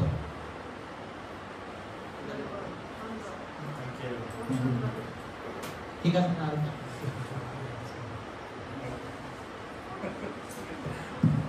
Thank you thank you. Shripad दिलबाबन कृष्ण प्रभु की जय। Thank you. ग्रंथराज श्रीमद् भागवतम की, प्रभुपाद की जय। गौ सीतानाथ प्रेमानंद। শ্রীমদ্ ভাগবত পাঠচক্রের পক্ষ থেকে আমরা সকলকে স্বাগত জানাচ্ছি, বিশেষ করে যারা দীর্ঘদিন ধরে নিয়মিতভাবে শ্রবণ করছেন তাদের আমাদেরকে উৎসাহ দেওয়ার জন্য থ্যাংক ইউ। তো এরকম নিয়মিত শ্রোতা এবং দীর্ঘদিন ধরে শ্রোতা আছেন আমাদের মাঝে। আজকে ব্রজবিশাখা মাতাজি তার সুপুত্র নবগোপাল দাসের শুভ জন্মদিন। তো আপনাদের কাছে অনুরোধ, একটা আজকে প্রসাদের ব্যবস্থা উনি করেছেন, তো সকলের কাছে অনুরোধ করবো যে নবগোপাল দাসের জন্য তাদের আধ্যাত্মিক উন্নতি, তার সাথে মাতাজি সবার আধ্যাত্মিক উন্নতির জন্য আমরা ভগবান প্রভুর কাছে প্রার্থনা করব। হরে কৃষ্ণ হরে কৃষ্ণ কৃষ্ণ কৃষ্ণ হরে হরে, হরে রাম রাম রাম হরে। আরেকবার হরে কৃষ্ণ হরে কৃষ্ণ কৃষ্ণ কৃষ্ণ হরে হরে, হরে রাম রাম রাম হরে। অনেক অনেক ধন্যবাদ। সকলে প্রসাদ নিয়ে তারপরে যাবেন। আমি অনুরোধ করবো, অর্পিতা শুনতে পাচ্ছ? প্রভুপাদের মালা মাতা দিয়ে করা যায়।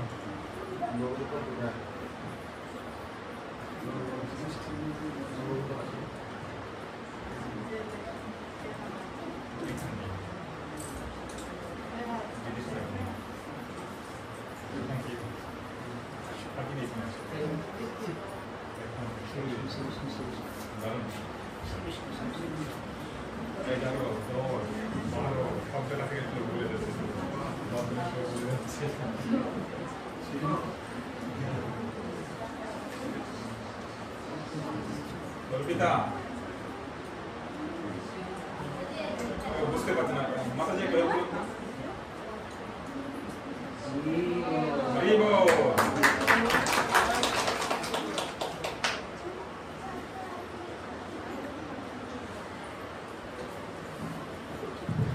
যারা বৈষ্ণব সেবা করেন মহাপ্রভু তাদেরকে